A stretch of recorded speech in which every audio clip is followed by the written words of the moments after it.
guys, welcome back. Today we're going to be checking out some petty revenge, and let's just get right into it. So I set a trap and got the laziest guy fired. A few years ago, I worked at a hospital in the environmental service where I gathered up the accumulated trash and medical waste to be disposed of. It wasn't a hard job and worked well for someone like me with ADHD, as it involved lots of walking. I could usually get lots of the hospital clear by my lunch break, as we walked in pairs to clear the building. But we had a new guy come in. His name was Ben. He seemed nice, but soon things began going downhill. So he probably just came in there and it's like, okay, he's a new guy here, and he's like chatting up people and trying to be friends, when Ben had a plan. I showed up for work one day and the bins were overfilled. Then the next day, and then the next day were the same. I'd have so much garbage accumulated that I wouldn't be halfway done with my section by lunch and had no time to get the medical waste taken out. I complained multiple times to management, who were also getting hit for the piling up of waste. Obviously, I can imagine working at a hospital and then you're like going to walking out of school is already bad, but like going to take out the trash or put something in the bin and seeing a full bin when you're like supposed to be like hyper clean and sterilized and all the type of shit. Oh, sorry. Brother, You're not supposed to say that. When you're supposed to be like hyper clean and have everything sterilized, it'll be like really annoying. So I can get it. Management must have been breathing down their necks on why is this stuff still left out. okay. So we all suspected Ben wasn't doing his job, but we couldn't find proof, and he was honestly a good liar. So I decided to set a trap. One Friday, I saw that the bin in one area was overflowing and that particular wing of the hospital would be closed on the weekend. So the trash wouldn't be changed. There wouldn't be any other garbage person collector who is going to have to come and take that out. Like on Friday, it's supposed to be Ben's job to have that taken out. I took a photo of the bin and left it there unattended, knowing Ben would be working the weekend. I came in on Monday and checked the same bin and saw it was exactly the same.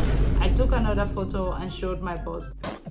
Come on now, dog. Within minutes, she was calling Ben into the office and confronted him. Of course, he tried his usual lies, but when I showed the evidence, he just sat there stone-faced. Turns out he spent most of his day hiding in the hospital and messing around on his phone.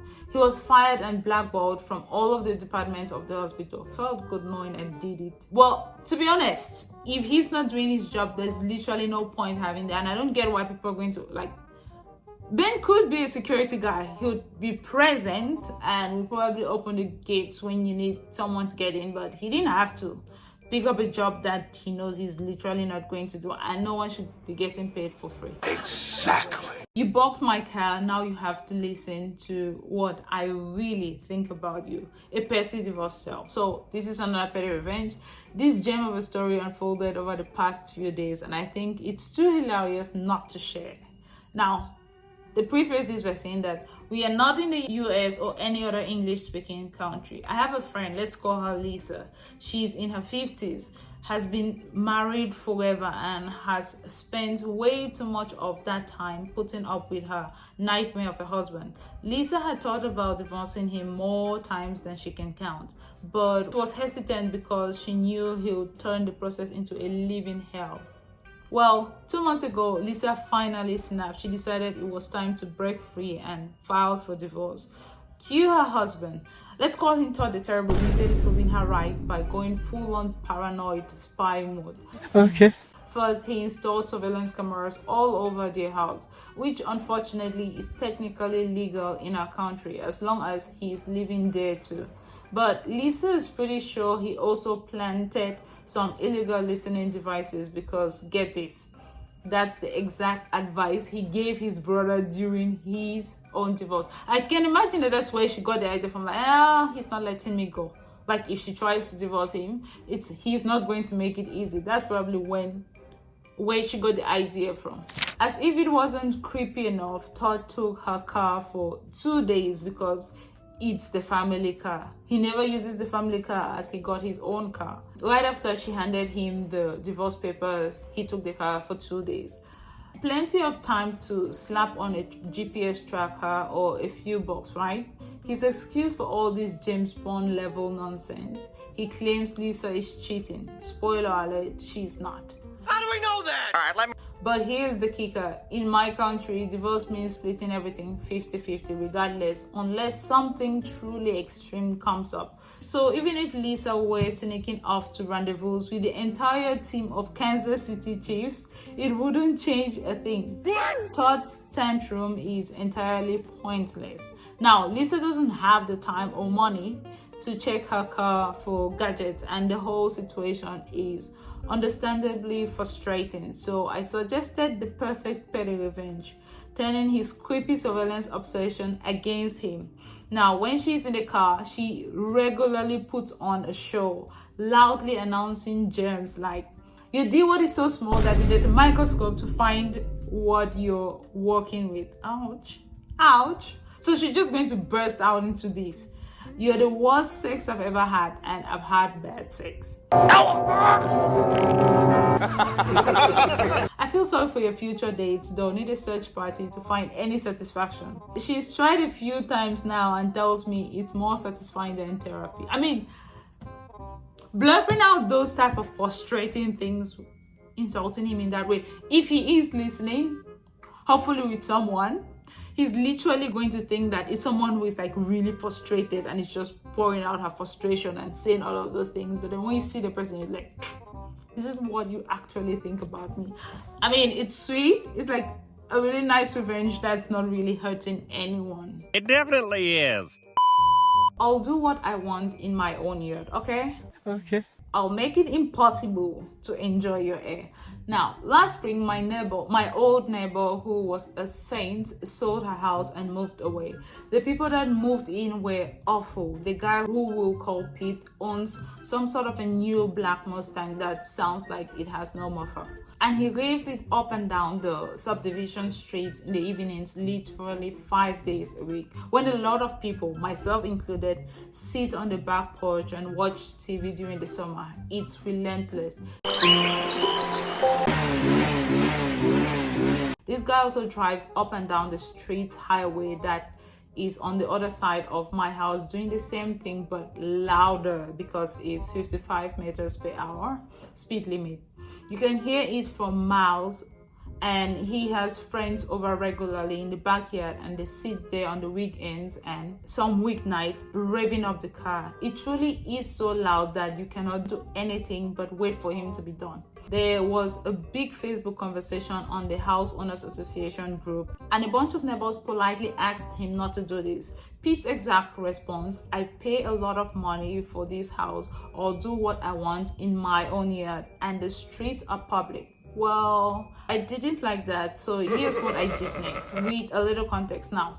Our subdivision has about 150 houses on about 300 acres. It's big. Most of the properties on this subdivision are between 1 to 4 acres in size. I have a 3-acre corner due to an agreed upon land split sale 10 years ago between the House Owners Association. All neighbors within the vicinity and the former owners. My next door neighbor's house is on the smallest piece of property in the subdivision at 0.45 acres.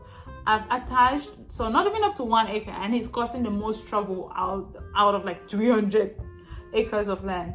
Come on now, dog. I've attached a stunning aesthetic representation here. Note the green borders, those are all 10 inches privacy fences that are wide vinyl.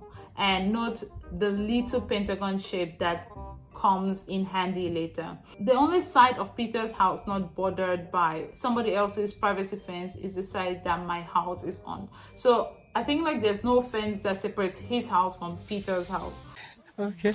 Well, I know from 15 years of living here that anytime I put a fire on the side of the yard next to Peter's, the smoke is guaranteed no failing, guaranteed to travel in the direction of Peter's house. I know this because I couldn't ever have a fire when my old neighbor was outside, as it would literally fill her backyard with smoke if ever the wood had any hint of moisture in it. Yeah, that's nice because he was conscious that he doesn't want to make his neighbor uncomfortable, but since Pete is like, I'll do whatever I want on my land, he might actually think about doing the same thing. So I moved my fire pit about a dozen years ago to the other side of my house and towards the road so I could be a good neighbor.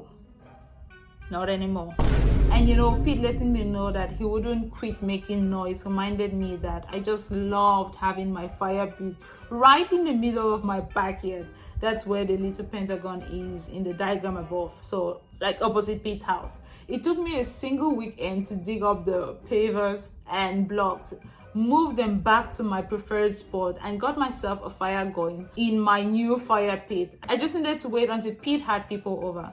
I made sure the inaugural fire was a good one. Pete had friends over, it was a nice day, and so I started the fire. Got it just about started, and then I added the wettest, grossiest wood I could. And about 10 minutes later, Pete and all his friends were visibly upset by the stench, so they went in. They came back out a little later. I had more wet, nasty wood. They went in again. I kept that up the entire day, and then I added a bunch of grass clippers to keep it going overnight. Like, yeah, two can play this game. The next day, still smoldering, still smelling awful, I put out a Facebook post on the House Owners Association website that let people know I'll be continuing to utilize my fire pit as often as possible so they could bring me their lawn clippers. I had about 20 people respond in a few hours saying their clippers were all mine. So yeah, we don't need to worry about wet wood anymore. Okay. I kept this fire going. My dogs are good alarms and they rush outside anytime anybody is in Pete's backyard. So I would hear the dogs scramble, go out and add more clippers. Oh my gosh. I mean, this is really satisfying. This is really satisfying. I could literally sit out and like drink wine and enjoy the chaos happening. After about 3 weeks, Pete and his wife came out and very kindly asked me what was going on with the fire pit. She very politely informed me that her hair would smell like a campfire if she went into her backyard for any amount of time, and they could smell it coming into their house through the ductwork. What is that? Probably a part of her house. I really need to own a house. They ask you how you are, you just have to say that you're fine when you're not really fine. Okay. He said I was making it hard for him to enjoy his backyard with his friends. They asked me if I could ease back with the fire because I probably didn't know that it was impacting so much of their home life. I looked at him and his wife and I said that it was clear that sometimes we didn't recognize how big of an effect something could have on our neighbors until they told us about it. We just don't understand. But then I said as objectively as possible that I normally live by the same I'll do what I want in my backyard thought process as Pete does. I have a right to enjoy my yard. I looked at Pete dead in the eyes and said, as I know you support that because of how the conversation concluded about your car, right, Pete? He looked at me like I scratched his favorite CD. Imagine that 100 years ago, like someone scratched his. Now, he knew what I was doing and his wife looked at him and it just dawned on her. Like, the wife probably did not know what he was talking about in that group. Like, some people's wives will know, but she didn't know what was happening. She said she gets it and we won't hear the Mustang anymore. What has he got? I said thanks. I took a gamble and put the fire out right after that. It was the right call. I haven't talked to them much since. I'm not too concerned about that because I haven't heard the Mustangs since either. All in all, a good little case of petty revenge. So I think his wife did not even know what was happening, and it was like flexing around, and it affected her life. And when she gave her word, like, yeah, this will not happen again, it actually never happened again. Let me know what you think in the comments, and I'll see you guys in the next video. Bye.